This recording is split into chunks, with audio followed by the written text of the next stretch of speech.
नमस्ते बच्चों। अब हम जो लेसन पढ़ रहे थे दो बेलों की कथा, उस कथा के बारे में पढ़ते हैं। पहले मैंने आपको लेखक परिचय करवा दिया और संक्षिप्त रूप में उस लेसन में क्या बताया उसके बारे में बताया था। जूरी काका के दो बैल थे, हीरा और मोती। दो बैल थे, उन बैलों का क्या नाम था? हीरा और मोती। दोनों पछाई जाति के मजबूत डिलडोल वाले बैल थे, मतलब दोनों ही बहुत हष्टपुष्ट बैल थे। देखने में सुंदर तो थे ही, काम में भी चौकस। देखने में सुंदर थे, ऐसे काम भी बहुत ही अच्छा करते थे। मतलब काम का मतलब खेतों में जुताई का काम। बहुत दिनों तक साथ रहते रहते दोनों बैलों में भाईचारा हो गया था। दोनों भाई की तरह रहने लगे थे। वे दोनों कभी आमने सामने या फिर आसपास बैठकर एक दूसरे से मुख भाषा में, मतलब गूंगी भाषा में अपने सुख दुख की बातें करते थे। वे दोनों एक दूसरे के मन की बातों को समझ भी जाते थे, पर कैसे, इस विषय में कुछ नहीं कहा जा सकता। उनमें कोई ऐसी गुप्त शक्ति अवश्य थी, ऐसी शक्ति जिससे जीवों में श्रेष्ठता का दावा करने वाला मनुष्य वंचित है। वे दोनों एक दूसरे को कभी चाट कर तो कभी सूंघकर अपना प्रेम प्रकट करते थे। कभी कभी दोनों आपस में सिंग भी उलझा लिया करते थे, मतलब कभी कभी दोनों लड़ाई भी करते, लेकिन वो प्रेम वाली लड़ाई करते थे। मन मुटाव के नाते नहीं, बल्कि विनोद या फिर आत्मीयता के भाव से। जैसे मैंने आपको अभी बताया कि वो प्रेम से दोनों इस तरह से मस्ती करते थे। जैसे मौका मिलता ही दोनों दोस्तों में धोल धप्पा होने लगता, मतलब एक दूसरे में सींग उलझाना, एक दूसरे को चाटने लगते थे, मानो इनके बिना उनकी दोस्ती कुछ खुशफुसी या कुछ हल्की सी रहती हो। संभवतः उनकी इस बात पर ज़्यादा विश्वास नहीं किया जा सकता कि जब ये दोनों बैल हल या गाड़ी में जोत दिए जाते तो गर्दन हिला हिलाकर उनकी यही चेष्टा होती कि ज़्यादा से ज़्यादा बोझ मेरी गर्दन पर पड़े। दिन भर के बाद दोपहर या शाम को जब भी दोनों खुलते थे, दोनों एक दूसरे को चाट चूट कर अपनी थकान मिटाते थे। उनका मालिक जब नांद यानी जहाँ पर घास फूस डाली जाती थी, उनको खाने का डाला जाता था, खली या भूसा डाल देता तो दोनों साथ में ही उठते, नांद में मुंह डालते। यदि एक अपना मुंह हटा लेता तो दूसरा भी उसकी देखा देखी मुंह हटा लेता। इस तरह से उन दोनों में इतनी गहरी आत्मीयता मित्रता हो गई थी कि दोनों हर काम साथ में करते थे। संयोगवश जूरी, मतलब जिसके घर में दो बैल थे, उस व्यक्ति का नाम है जूरी। जूरी ने एक बार दोनों को अपने ससुराल भेज दिया। बैलों को पता न लगा कि उन्हें जूरी ने वहाँ क्यों भेजा है। उन्होंने समझा कि मालिक ने उन्हें बेच दिया है। उन्हें अपना बेचा जाना बिल्कुल भी अच्छा न लगा। जूरी के साले बेचारे गया को उन दोनों को अपने घर तक ले जाने में दांतों पसीना आ गया। उसे बहुत मेहनत करनी पड़ी अपने घर ले जाने के लिए। वह उन्हें पीछे से हाँकता तो दोनों दाएं बाएं भागते लगते। पहिया पकड़कर आगे से खींचता तो पीछे की ओर जोर लगाते। अर्थात वे कुल मिलाकर उस गया के वहाँ जाना नहीं चाहते थे। गया कौन है? जूरी का साला, जो बैलों को ले जा रहा है, उसका नाम है गया। यदि गया उन्हें मारता तो दोनों सींग उसकी ओर तान कर हुंकारने लगते थे। अगर भगवान ने उन्हें वाणी दी होती तो वे दोनों जूरी से पूछते कि उन गरीबों को घर से क्यों निकाला जा रहा है। दोनों ने अपने मालिक की सेवा करने में कोई कसर नहीं उठा रखी।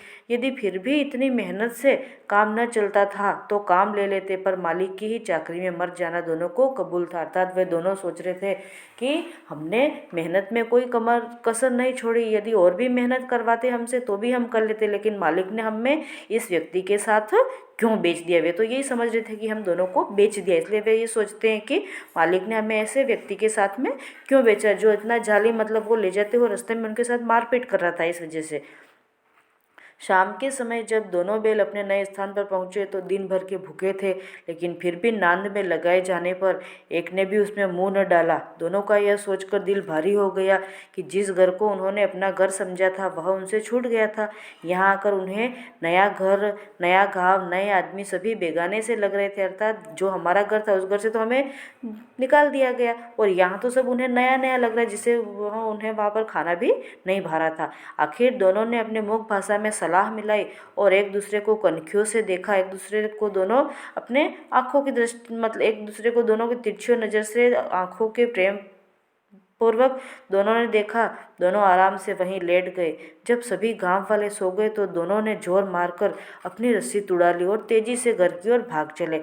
हालांकि रस्सियाँ बहुत मजबूत थी, कोई और बैल तो उन्हें तोड़ न सकता, पर इन दोनों ने अपने घर की याद आते ही दूनी शक्ति से एक झटके में रस्सियाँ तुड़ा ली, क्योंकि उन्हें वहाँ बिल्कुल भी अच्छा नहीं लगा था। वे दोनों वहाँ से भागना चाहते थे। जूरी सुबह सोकर उठा तो उसने अपने दोनों बैलों को चरनी पर खड़े पाया, जहाँ पर वे चरते थे। दोनों के गले में आधी आधी रस्सी लटक रही थी। उनके घुटने तक पाँव कीचड़ से सने हुए थे और दोनों की आंखों में अपने मालिक के प्रति स्नेह टपक रहा था, अर्थात वे वहाँ पर उनकी दोनों बैलों की आंखों से आंसू टपक रहे थे। जूरी भी अपने बैलों को देखकर गदगद हो उठा और अचानक से अपने बैलों को वहाँ आया देखकर जूरी भी प्रसन्न हो गया और दौड़कर उन्हें गले से लगा लिया। मालिक सेवक का प्रेमालिंगन और परस्पर चुंबन का वह दृश्य बस देखते ही बनता था, अर्थात बैल भी लंबी गर्दन करके मालिक से प्रेम प्रकट कर रहे थे और मालिक जो जूरी जो था वह भी अपने बैलों को चूमता हुआ उनसे प्रेम प्रकट कर रहा था। बैलों को वापस घर आया देखकर गांव के लड़के इकट्ठे हो गए और तालियां बजा बजा कर उनका स्वागत करने लगे। यह घटना गांव के इतिहास में अभूतपूर्व न होकर भी बड़ी ही महत्वपूर्ण थी। गांव की बाल सभा ने दोनों पशु वीरों को अभिनंदन पत्र देने का निश्चय किया। मतलब उन बैलों को वहां आया हुआ देखकर बच्चे भी बहुत ही प्रसन्न हो गए और सभी ताली बजा बजा कर उनका स्वागत करने लगे। तुरंत उन बच्चों में से कोई अपने घर से रोटियां लाया, कोई गुड़ तो कोई चोकर या कोई भूसी लेकर वहां पहुंचा। दोनों बैलों की प्रशंसा में एक बालक बोला कि ऐसे बैल किसी के पास न होंगे। इस तरह से बच्चे भी उन बैलों की प्रशंसा करने लगे। तभी दूसरे ने भी समर्थन करते हुए कहा, इतनी दूर से दोनों अकेले चले आए। तीसरा बोला, ये बैल नहीं, पिछले जन्म के आदमी हैं। तीसरे बालक की बात को काटने का किसी का साहस न हुआ। उधर जूरी की पत्नी बैलों को अपने द्वार पर वापस लौटा देखकर जल उठी, बोली, कैसे नमक हराम बैल हैं, एक दिन भी वहाँ काम न करके मुंह मोड़कर भाग खड़े। अर्थात वे उसके भाई द्वारा ले जाए गए थे और वहाँ से वापस भाग के आ गए थे, इसलिए वह औरत गुस्सा कर रही थी। जूरी अपने बैलों पर लगाए गए आक्षेप न सुन सका।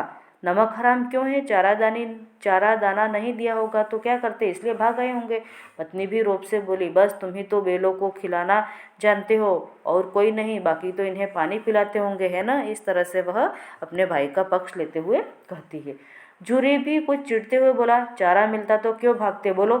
जूरी की पत्नी और चिढ़ते हुए बोली, इसलिए कि वे लोग तुम जैसे बुद्धों की तरह बैलों को सहलाते नहीं, खिलाते हैं तो रगड़ कर जोतते भी हैं। मतलब यदि उन्हें दाना पानी देते हैं तो उनसे काम भी लेते हैं। ये दोनों तो ठहरे कामचोर, काम करना पड़ता है, इसलिए भाग निकले। देखूंगी इन्हें कैसे खली और चोकर खाते हैं, यहाँ सूखे भूसे के सिवा कुछ न दूंगी, इन्हें खाए चाहे मरे। इस तरह से वह स्त्री अपना गुस्सा प्रकट करती है कि मेरे भाई द्वारा वहाँ ले जाए गए थे और वहाँ से भागकर वापस आ गए, वहाँ तो इन्होंने कुछ काम किया ही नहीं। इस वजह से वह उन बैलों पर गुस्सा होती है।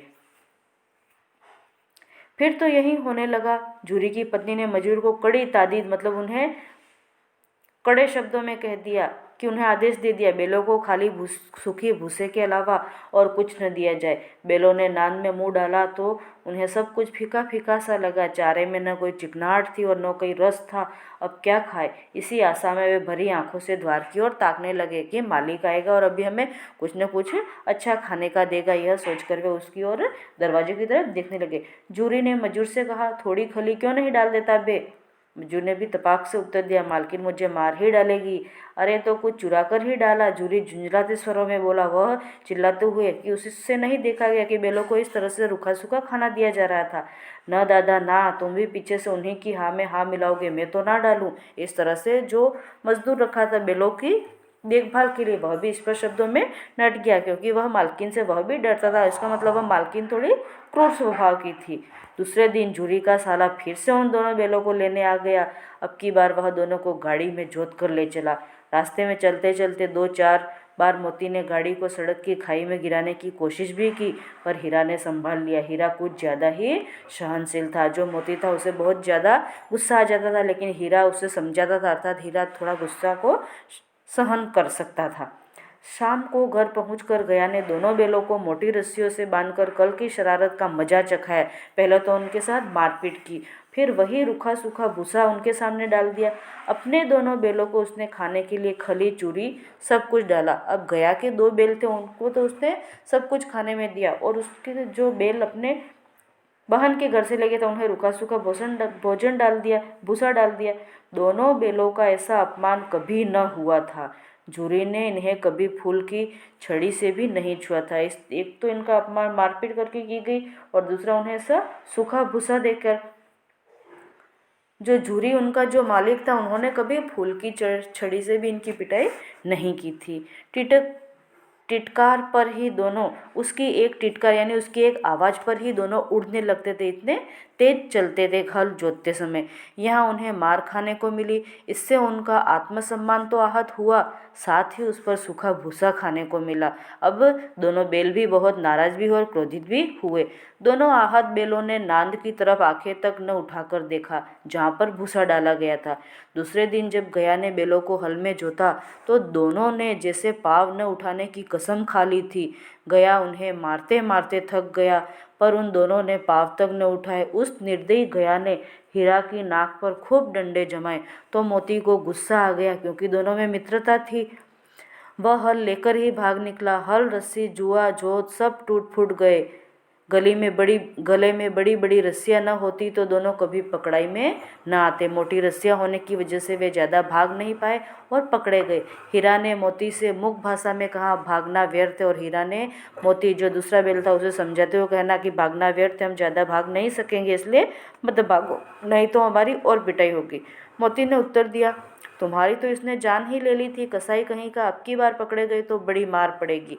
हीरा ने मोती को समझाया तो मोती विवशता भरे शब्दों में बोला, पढ़ने दो, जब बैल का जन्म ले ही लिया है तो अब मार से कहाँ तक बचेंगे। वह अपने दूसरे मित्र को समझाते हुए कहता है कि हमने बैल योनि में जन्म लिया है तो हमें मार तो पड़ेगी, हम मार से नहीं बच सकते। तभी गया भी दो आदमियों के साथ दौड़ा दौड़ा हाथों में लाठियाँ लिए हुए वहाँ पहुँचा। मोती बोला, कहो तो दिखा दूँ इन्हें कुछ मजा, में भी लाठी लेकर आए हैं।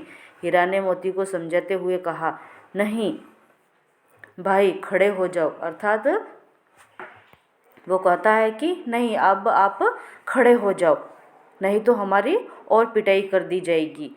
मुझे मारेगा तो मैं भी एक दो को घिरा दूंगा, मोती ने अधीरता से हीरा को कहा। और मोती कहता है, यदि मुझे मारा तो मैं भी इसे सींग से मारूंगा। हीरा सहनशीलता दिखाते हुए फिर मोती से बोला, नहीं, हमारी जाति का यह धर्म नहीं है। हीरा की बात सुनकर मोती दिल में ऐंठ कर रह गया, मतलब अपनी इच्छा को दिल में ही दबाकर रह गया।